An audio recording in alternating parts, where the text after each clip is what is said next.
Bien. Ok, vamos a comenzar entonces con la parte de tórax. Muy bien. Bien. Bien, vamos a empezar con el tórax, ¿no? La siguiente región. Muy bien. El tórax, estructuralmente hablando, desde el punto de vista de los huesos y sus cartílagos, el tórax está constituido pues por 37 huesos, ¿no? 37 huesos y 35 cartílagos. Los 37 huesos son las 12 vértebras torácicas, que están en la parte posterior, parte de la columna vertebral, que ya lo hemos estudiado en la región respectiva, en el dorso. 24 costillas, 12 a cada lado, 24 costillas, y adelante un esternón. Esos son los 37 huesos del tórax, ¿correcto?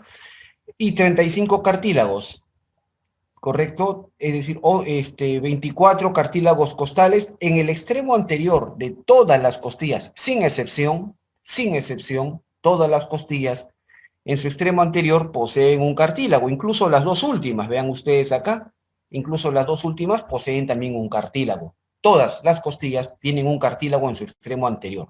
Ese cartílago se llama cartílago costal, cartílago costal. Y la unión o el conjunto formado por la costilla con su respectivo cartílago se llama arco costal. Arco costal. Arco costal es el conjunto, la costilla más su respectivo cartílago. Cuando uno habla de costilla, habla solamente del hueso, pero cuando habla de arco costal, está hablando de la costilla más su cartílago. Todas las costillas, sin excepción, absolutamente todas, tienen un cartílago en su extremo anterior. Y esos cartílagos costales son de naturaleza hialina, son cartílagos de naturaleza hialina. En cambio, también entre las vértebras también hay cartílagos. Como son 12 vértebras torácicas, entre ellas hay 11 cartílagos, 11 discos intervertebrales, que ya también los hemos estudiado en columna vertebral, pero estos cartílagos son de naturaleza fibrosa. Fibrosa. ¿Ok? Muy bien, no lo olviden. Las vértebras torácicas, recordar básicamente, es como una vértebra característica, tiene forma de un candado, ¿no? Las vértebras torácicas en la parte anterior tiene un cuerpo, y en la parte posterior tienen el arco, ¿no? El arco. Ah, creo que es verdad, el puntero, ¿no? A ver, acá está. Bien, acá está el cuerpo vertebral que está hacia adelante y el arco vertebral que está hacia la parte posterior. Entre ambos se forma el agujero vertebral, por donde está la médula espinal con sus cubiertas. Muy bien. Las vértebras torácicas son 12, se clasifican en vértebras típicas, torácicas típicas, que son de la T2 hasta la T9, y las no típicas, las que tienen alguna diferencia, ¿no? De T11, las dos primeras y las dos últimas. O perdón, la primera y las tres últimas. La primera y las tres últimas, ¿correcto? Muy bien.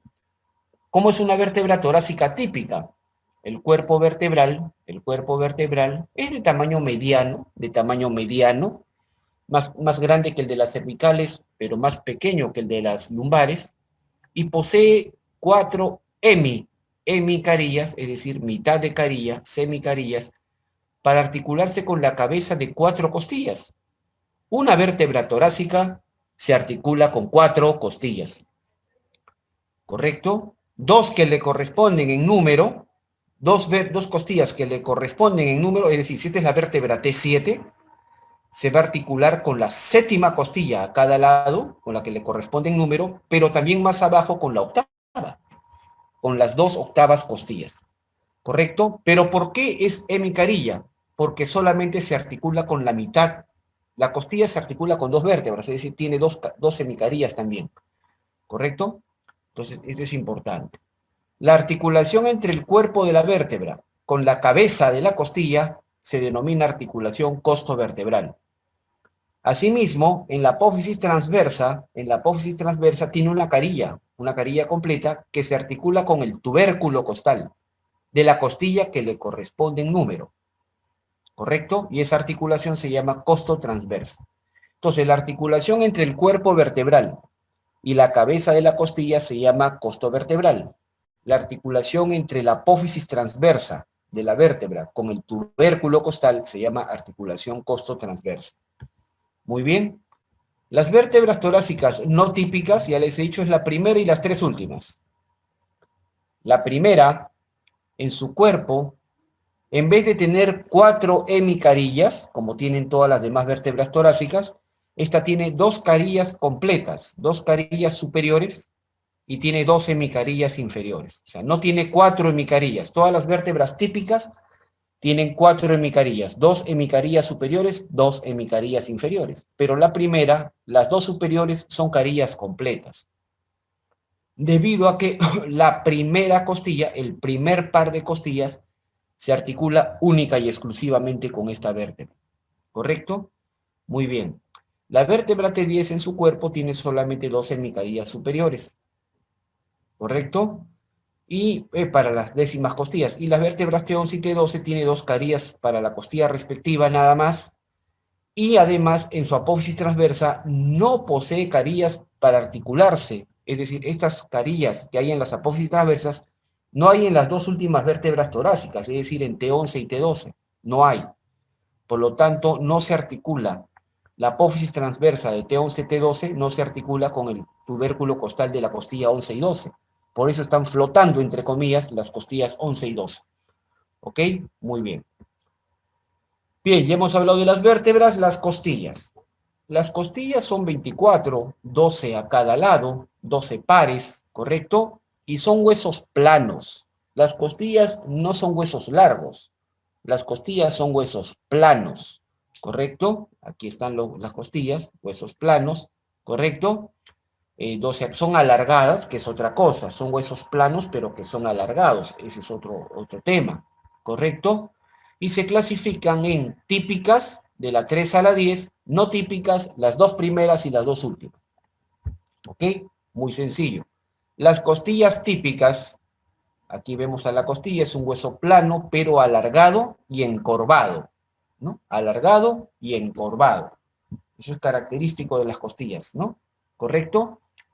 De atrás, desde su extremo posterior empezamos a nombrar las estructuras. En su extremo posterior está la cabeza. Perdón, pensé que estaba señalado. La cabeza costal. Luego sigue el cuello. Luego sigue el tubérculo costal. Y todo lo demás, el resto, es el cuerpo de la costilla. Esas son las cuatro partes de una costilla característica. Cabeza, cuello, tubérculo y cuerpo. ¿Correcto? Muy sencillo. Son las cuatro partes de una costilla. Empezando desde el extremo posterior, desde su unión con las vértebras. La cabeza está en el extremo posterior, sigue el cuello, el tubérculo y todo lo demás es el cuerpo. ¿Correcto? La cabeza de una costilla típica tiene dos hemicarillas, ¿ven? Dos hemicarillas, porque se articula con dos cuerpos vertebrales, con el que le corresponde en número y con el de arriba. Es decir, si esta es la costilla 7, por ejemplo, se estará articulando con la vértebra T7, pero también con la vértebra T6. ¿Correcto? Muy bien. El cuello, que es la porción más angosta de una costilla. Luego el tubérculo que tiene una carilla, se articula con la apófisis transversa de la vértebra. Y finalmente el cuerpo, que es todo lo demás, el cuerpo que posee, como ven ustedes acá, una cara externa,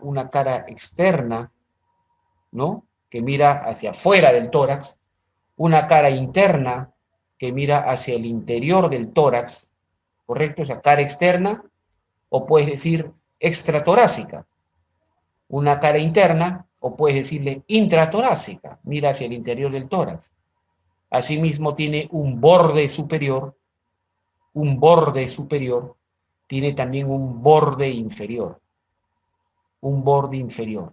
¿correcto?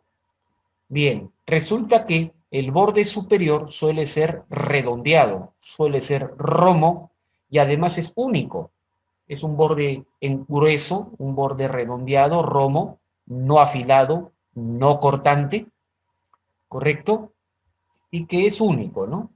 El borde superior. El borde inferior es afilado, es agudo y además está dividido en dos labios, como ustedes pueden ver acá. El borde inferior posee dos labios, un labio externo, un labio interno, entre los cuales se forma un surco o un canal. Se llama el surco costal o canal costal. Surco costal o canal costal que se encuentra en el borde inferior de la costilla. Y este surco por aquí va a discurrir, por aquí va a transitar el van intercostal, es decir, la vena, la arteria y el nervio intercostal. Van a recorrer, transitar, discurrir, pasearse por acá. ¿Correcto? Bastante simple. Ese es el van intercostal. Está pegado al borde inferior de la costilla, no hay que olvidarlo. Entre los dos labios del surco costal que está en el borde inferior. Muy bien, eso es lo que uno ve. Asimismo, el cuerpo tiene, como he puesto acá, el ángulo costal. Este de acá es el ángulo costal, que permite que el cuerpo gire y se vaya hacia adelante, ¿no? Muy bien, nada más, eso es lo principal. Perfecto, aquí está lo que les comentaba. Precisamente en el borde inferior de la costilla está el surco costal. En el surco costal se aloja el van intercostal. Vena, arteria, nervio. En ese orden, de arriba hacia abajo. El elemento más alto es la vena, sigue la arteria, sigue el nervio. Entonces el elemento del van intercostal que está más pegado al hueso, que está más pegado a la costilla, es la vena. El elemento central es la arteria y el elemento más inferior es el nervio. ¿Ok? Perfecto. Ese es el van intercostal que recorre pegado al borde inferior de la costilla. Nunca hay que olvidar. Muy bien. Bien, hablemos de las costillas no típicas. La primera costilla. La primera costilla es la más corta, la más curva y la más ancha de todas las costillas. La más corta, la más curva y la más ancha, la de mayor grosor. ¿Ok? En su cabeza, aquí está su cabeza, el extremo posterior, la cabeza, solamente posee una carilla articular, ya que la primera costilla se articula de manera exclusiva con la vértebra T1, nada más. Luego el cuerpo de la primera costilla está, ubicado en un plano transversal. Está ubicado en un plano transversal, en un plano horizontal. Por lo tanto, en la primera costilla, en el cuerpo de la primera costilla se describe una cara superior que le estamos viendo acá, habrá una cara inferior, habrá un borde externo y un borde interno. ¿Estamos de acuerdo? Muy bien. El cuerpo de la primera costilla no posee ángulo costal, se va completamente hacia adelante. Tampoco, ya que está echada y tiene una cara superior y una cara inferior, y los bordes son externo e interno, no posee un surco costal. No se ve un surco costal en la costilla, en la primera costilla. Sin embargo, debajo de la primera costilla sí recorre un van intercostal. El primer van intercostal está debajo de la primera costilla. Sí está presente. Pero digamos que no hay un surco por donde éste recorra. Simplemente el primer van intercostal recorre debajo de la cara inferior de la primera costilla. ¿Ok? En su cara superior podemos ver acá lo más destacable, lo más importante que siempre enseñan los maestros clásicos de anatomía, es que en la cara superior nosotros vemos acá dos depresiones. ¿Ven ustedes acá? Una depresión anterior, una depresión posterior, separadas por un pequeño tubérculo. Esto es lo característico de la primera costilla en su cara superior. Este de acá, el anterior, es el surco para la vena subclavia. Es decir, acá la vena subclavia se apoya y al apoyarse pues deja impresionada a la primera costilla. Deja su impresión, deja su huella sobre la primera costilla. Surco para la vena subclavia. Detrás está el surco para la arteria subclavia. Delante la vena, detrás la arteria. Surco para la arteria. Ambos vasos dejan impresionadas pues a la primera costilla. ¿Correcto? Muy bien, dejan su impresión, su huella ahí. Y entre estos dos surcos hay un cachito, un tubérculo. Se llama el tubérculo para el músculo escaleno anterior, como lo he escrito acá. Tubérculo para el músculo escaleno anterior, que es un músculo del cuello, que se inserta acá. O también llamado tubérculo de Lisfranc. Tubérculo de Lisfranc. Bastante simple, ¿correcto? Tubérculo de Lisfranc. Tubérculo para el músculo escaleno anterior. También vemos otras rugosidades, por ejemplo acá, estas rugosidades para el escaleno medio. Esta rugosidad de acá es para el serrato mayor o serrato anterior, y acá adelante, esta rugosidad es para el subclavio. Pero no siempre se ven, especialmente en costillas de niños o en costillas de mujeres, son más delicadas, no se ven tanto. Pero lo que sí siempre se ve es estas dos impresiones y este tubérculo, por eso siempre deben recordar. Es característico propio de la primera costilla, no se ve en otras costillas. Muy bien, ahí está. Surco para la vena, surco para la arteria, entre los el tubérculo del diafragma, para el canal anterior. Muy bien. Las costillas 11 y 12, las dos últimas, también en su cabeza tienen solamente una costilla, perdón, una carilla. Una carilla que se articula exclusivamente con la vértebra correspondiente. Es decir, la costilla 11 se articula exclusivamente con la vértebra T11 y la costilla 12 con la vértebra T12 de manera exclusiva. Y además, las costillas 11 y 12 no poseen en su tubérculo costal, no poseen tubérculo costal, por ende, no se articulan con las apófisis transversas de las vértebras T11 y T12. Por eso están, entre comillas, flotando. Por eso es que no forman articulación costotransversa. Muy bien, perfecto. Algunas características peculiares de algunas costillas y que a veces se preguntan en los exámenes. La primera costilla, siempre acuérdate, es la más corta, la más curva, la más ancha. Esta. Las costillas, empezando de la primera hacia abajo, la primera es la más ancha de todas. Y las costillas se van adelgazando. La más angosta de todas será la 12. La más delgada, la costilla más delgada será la 12. Es decir, en sentido descendente van disminuyendo su grosor. Así de claro. ¿Ok? Van disminuyendo su grosor. Muy simple. Entonces, la más ancha es la primera, la más delgada será la 12. La primera costilla es la más curva y la más corta. La costilla más larga es la séptima. La más larga es la séptima. Y de ahí nuevamente comienzan a disminuir de tamaño. ¿Ya? No es que la primera sea más corta y que la 12 será la más larga. No, la más larga es la séptima. Pero de ahí nuevamente reducen su tamaño. ¿Ok? Perfecto. La 12 es la más delgada, la más rectilínea y está en plano vertical. La primera está horizontal. ¿Ok? Perfecto, entonces ya lo saben. Bien. Acá este es un concepto, ¿no? Siempre decimos arcos costales verdaderos, falsos y flotantes, ¿no? Ya les he dicho que un arco costal es la reunión de la costilla más su respectivo cartílago. Eso es un arco costal. Costilla más su respectivo cartílago. Porque todas las costillas, sin excepción, tienen un cartílago en su extremo anterior. Todas. ¿Correcto? Muy bien.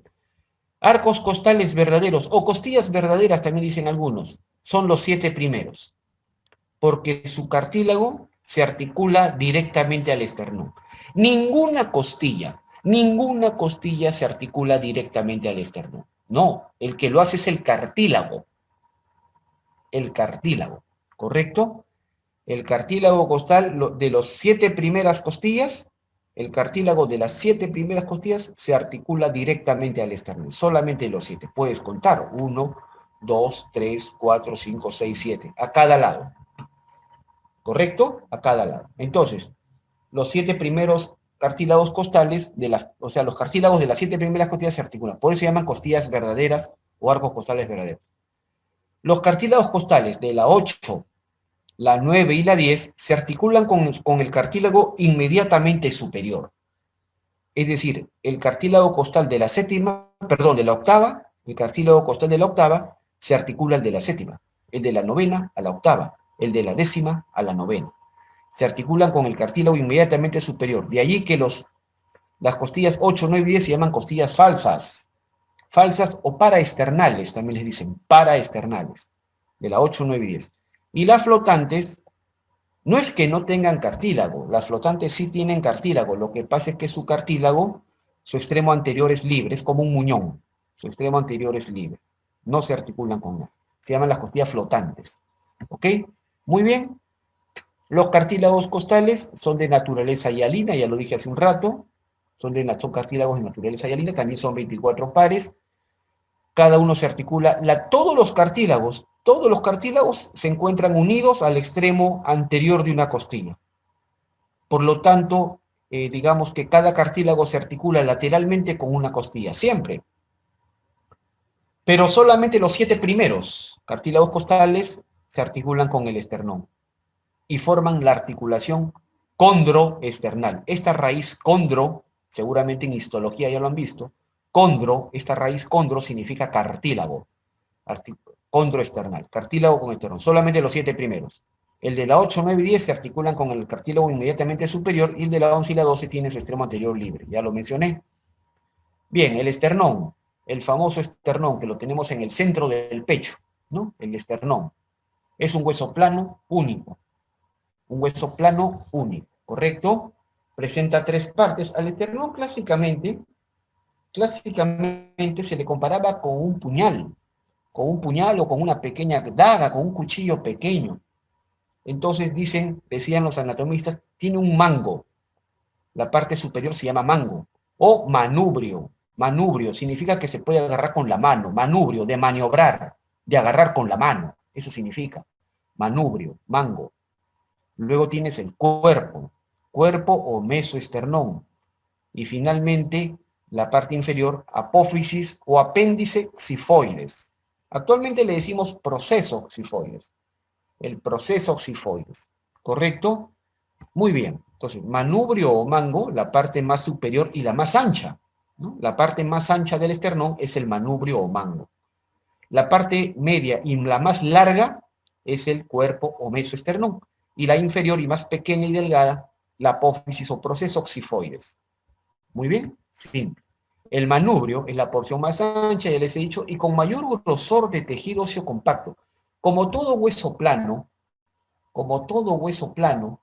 tiene una corteza, el esternón tiene una corteza de tejido óseo compacto. Pero esta corteza de tejido óseo compacto es particularmente gruesa en el manubrio. Gruesa en el manubrio. ¿Correcto? Muy bien. Y en su interior posee escasa cantidad de tejido óseo esponjoso. El borde superior de este manubrio, este borde superior como una escotadura, ven acá, ustedes se lo pueden palpar en la base del cuello. Ustedes se pueden palpar en la cara anterior, en la base del cuello, esta escotadura.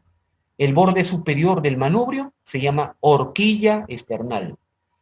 Horquilla esternal o también llamada escotadura yugular. Escotadura yugular u horquilla del esternón. Ese es borde superior que ustedes se pueden palpar, en algunas personas incluso se puede ver. ¿Correcto? Esta escotadura yugular u horquilla del esternón se encuentra en reposo, ven ustedes, está a la altura, a nivel de la vértebra T2. T2, la vértebra T1 está más arriba, ven ustedes, en cambio la horquilla está más abajo, a nivel de T2. Muy bien. El punto más ancho del manubrio, el punto más ancho es precisamente donde se articula el primer arco costal. El primer par de cartílagos costales se están articulando en el punto más ancho de todo el manubrio y de todo el esternón. El borde inferior, el borde inferior del manubrio se articula con el cuerpo del esternón. El borde inferior del manubrio se articula con el cuerpo del esternón. Esta articulación se llama articulación manubrio esternal. Manubrio esternal. La cual, si la vemos de perfil, forma un ángulo. Y ese es el famoso ángulo esternal o ángulo de Lewis. Ángulo esternal o ángulo de Lewis. Está, digamos, está detrás de esta articulación, porque se ve de perfil.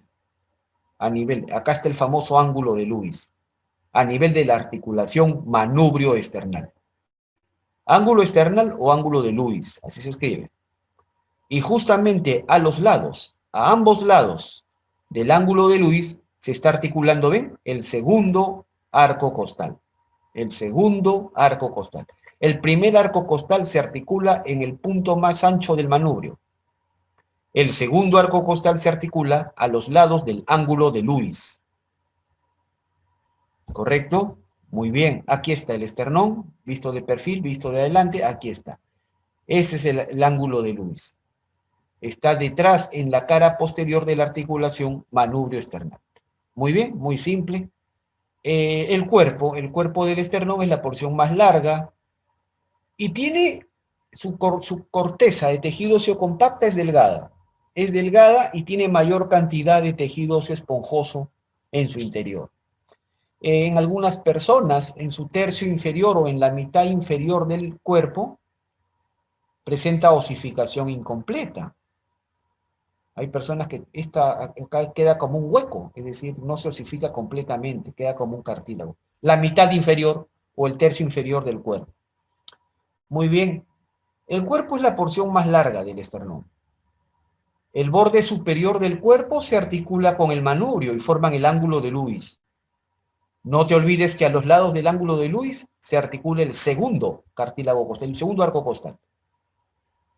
A los lados del cuerpo se articulan del tercer al sexto arcos costales. Del tercer al sexto arcos costales se articulan a los lados del cuerpo del esternón.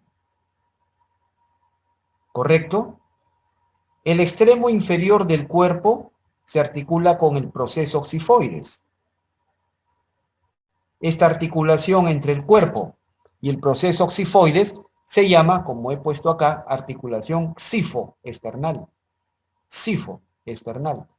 Y a ambos lados de la articulación xifoesternal se articula el séptimo arco costal. Y ahí terminan los arcos costales que se articulan con el esternón. ¿Quedó claro? El primero se articula en la parte más ancha del manubrio. El segundo se articula a los lados del ángulo de Lewis. Del tercero al sexto se articulan a los lados del cuerpo del esternón. Y el séptimo se articula a los lados del ángulo xifoesternal. Xifoesternal, ¿correcto? Muy bien, bastante simple. Ahí está, el proceso xifoides o apófisis o apéndice xifoides, la porción más distal del esternón, es la última porción en osificarse. El esternón suele osificarse entre los 18 y 25 años de edad, especialmente el manubrio y el cuerpo, entre los 18 y los 25 años de edad. Sin embargo, el xifoides tarda más, termina de osificarse a los 40 años. Digamos, el borde inferior, el vértice inferior del proceso xifoides se puede encontrar generalmente a nivel de la vértebra T9, usualmente, y si es particularmente largo, porque a veces hay personas que tienen un xifoides más largo, puede llegar a la altura de la vértebra T10. Pero el proceso xifoides usualmente está a la altura de la vértebra T9, usualmente. Muy bien. Perfecto. Ya, acá está lo que les contaba. Pues miren, el esternón, ya, en el esternón se articula digamos, con 18 estructuras. Es decir, perdón, con 16 estructuras, yo estoy mal, discúlpenme, con 16 estructuras. El esternón se articula con 16 estructuras, 8 a cada lado. Es decir, se articula con la clavícula, a cada lado, miren ustedes acá, se articula con las clavículas a cada lado y con los 7 primeros arcos costales. ¿Verdad? 1 más 7 es 8, ¿no? Y 8 por 2 es 16, ¿no? Ya, muy bien. 16 articulaciones, 16. El esternón se articula con 16 estructuras, 8 a cada lado, ¿correcto? Muy bien. Acá me están preguntando, ¿a qué edad se osifica el esternón? Ya, el esternón usualmente se osifica entre los 18 y 25 años de edad. Generalmente es un poco más prematuro en las mujeres, se osifica más temprano, 18 o 20 años. La primera porción del esternón en osificarse es el manubrio. De ahí tarda un poquito más el cuerpo, que termina de osificarse en 20, 22 años en las mujeres. En el varón tarda un poco más hasta los 25 años. Pero en ambos sexos el proceso xifoides tarda más en osificarse. A veces termina de osificarse a los 40 años. Muy bien. Bien, les decía que el esternón se articula con 16 estructuras, 8 a cada lado. A cada lado con la clavícula y con los 7 primeros arcos costales. Con los 7 primeros arcos costales. ¿Correcto? Entonces así de sencillo. Tal como les he descrito, ¿no? Tal como ya lo describí hace un momento. Muy bien. Entonces ahí está. Bien, ya hemos visto los huesos, ahora hablemos del tórax en conjunto. El tórax en conjunto, como ven ustedes, tiene forma de un cono. Tiene forma como de un cono o de una pirámide achatada en sentido antero-posterior. Es como un cono al cual lo has apretado de adelante hacia atrás. Entonces, digamos que el diámetro que va de adelante hacia atrás es menor que el diámetro horizontal. Es decir, en el tórax predomina el diámetro horizontal o también le decimos transversal. ¿Correcto? Y eso es importante porque hay exámenes auxiliares, por ejemplo, las tomografías. La tomografía computarizada nos permite ver cortes transversales del tórax y para evaluar los campos pulmonares u órganos mediastínicos, ¿correcto? Y uno lo primero que ve es la configuración externa del tórax. Y normalmente un tórax, el diámetro horizontal, el diámetro transversal, siempre suele predominar sobre el diámetro antero-posterior. Si no es así, si vemos que el diámetro antero-posterior está notoriamente aumentado, entonces estamos hablando de un tórax en tonel, o tórax cilíndrico, o barrel chest, como dicen los americanos, un tórax en tonel o tórax cilíndrico, lo cual es característico, si es patológico, es un tórax enfisematoso, tórax retenedor de aire, ¿correcto? O también, por ejemplo, las personas que sufren asma, ya tienen larga data de asma, entonces también se les, digamos, se ensancha el tórax, ¿no?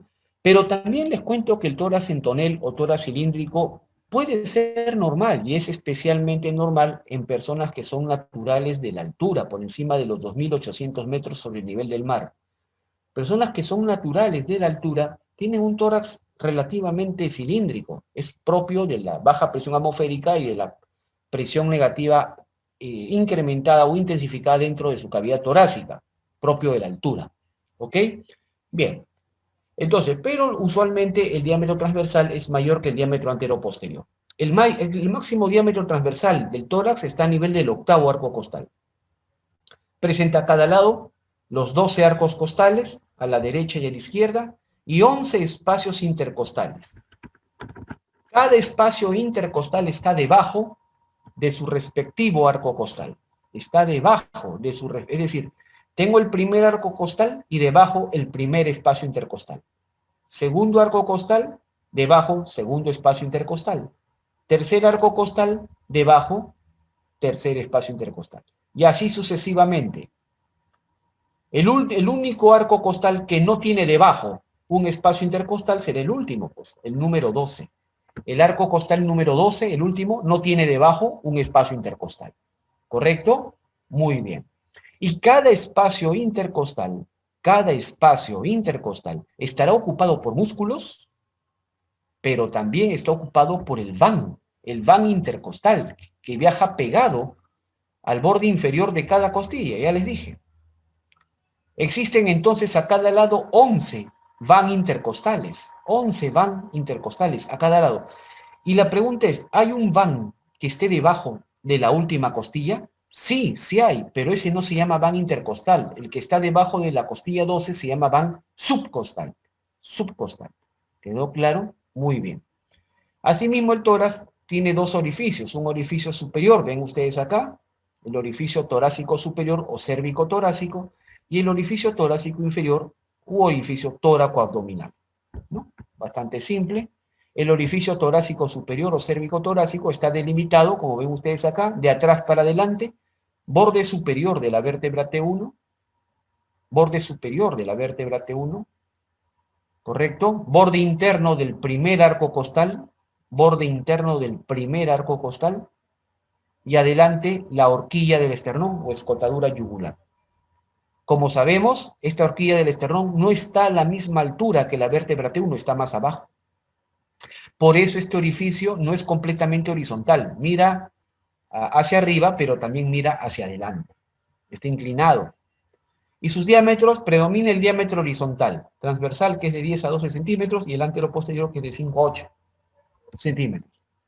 Muy bien. El otro orificio de abajo, tóraco-abdominal, delimitado atrás por el borde inferior de la vértebra T12, luego sigue el borde inferior del último arco costal, del arco costal número 12, luego sigue este elemento que ven acá, este conjunto de cartílagos. Esto se llama el reborde costal, o reborde subcostal también se dice.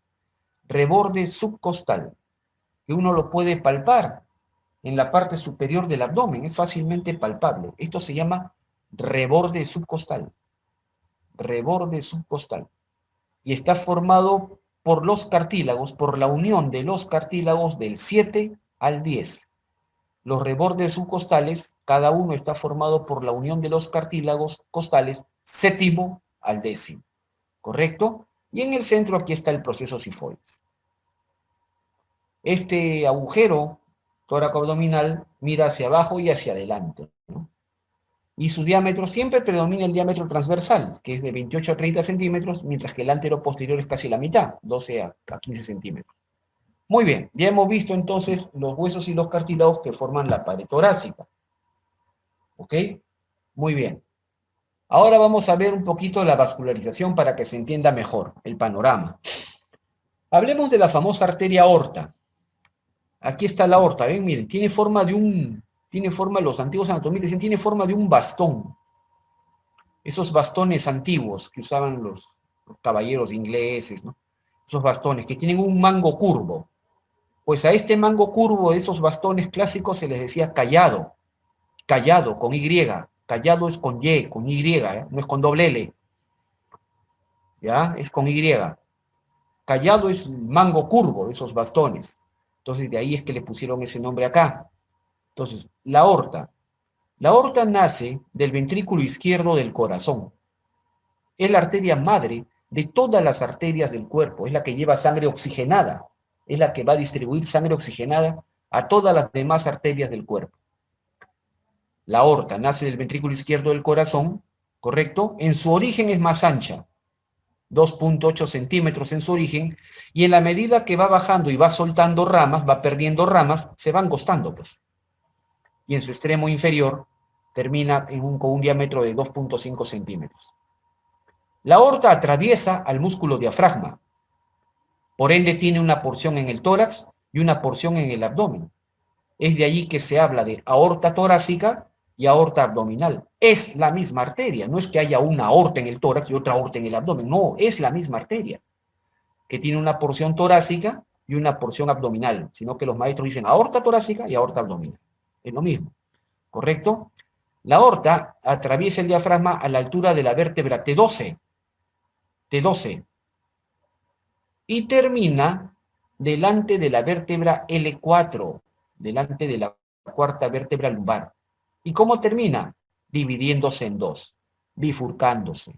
¿Cuáles son las ramas terminales de la aorta? Estas dos famosas arterias, las arterias ilíacas comunes. Ilíaca común derecha, ilíaca común izquierda. ¿Quedó claro? Muy bien.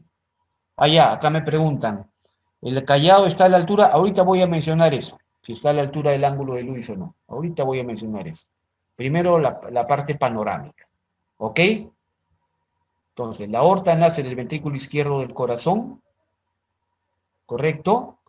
Como ven ustedes, se encorva hacia la izquierda, se encorva hacia la izquierda y hacia atrás para bajar pegada a la columna vertebral, pero no exactamente delante de ella, sino delante y a la izquierda, ¿no?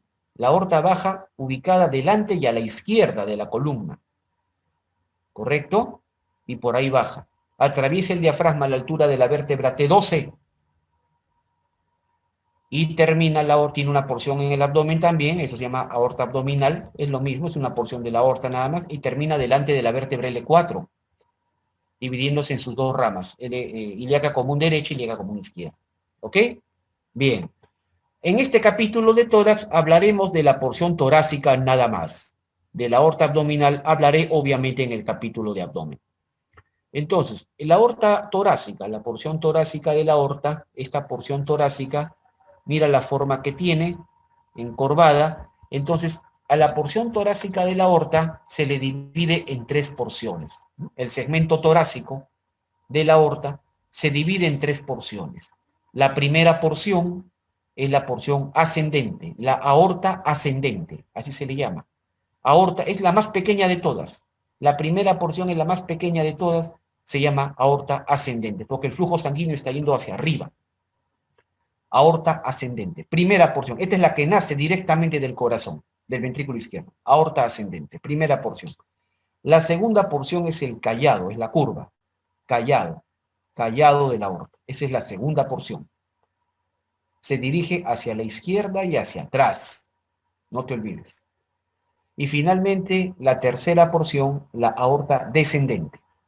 La aorta descendente, que baja pues pegada a la columna vertebral delante y a la izquierda de esto. ¿Ok? Muy bien. Perfecto. Si ustedes me preguntan por referencias con respecto al ángulo de Lewis, precisamente Si ustedes trazan un plano por el famoso ángulo de Lewis, eso lo vamos a ver en mediastinos, ¿ya?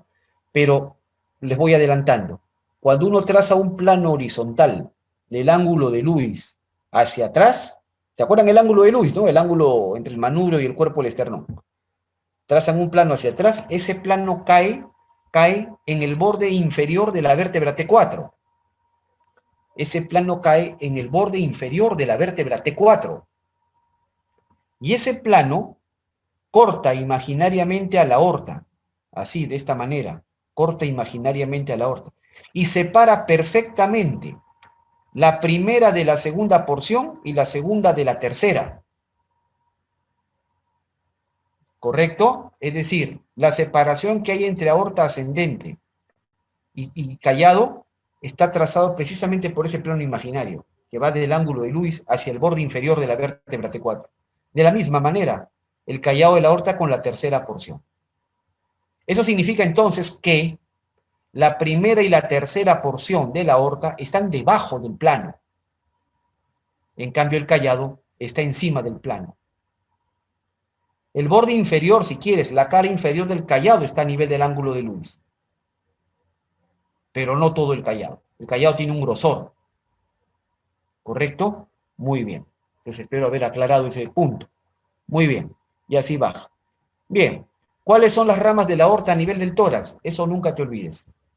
Por ahí es una pregunta clásica, ¿no? De colegio, de esto le preguntan a los muchachos en los realities, en Esto es Guerra, ¿no? ¿Cuáles son las primeras ramas de la aorta? Y responden, ¿no? Le hacen preguntas de cultura general. Las primeras ramas de la aorta, nunca te olvides, son las arterias coronarias.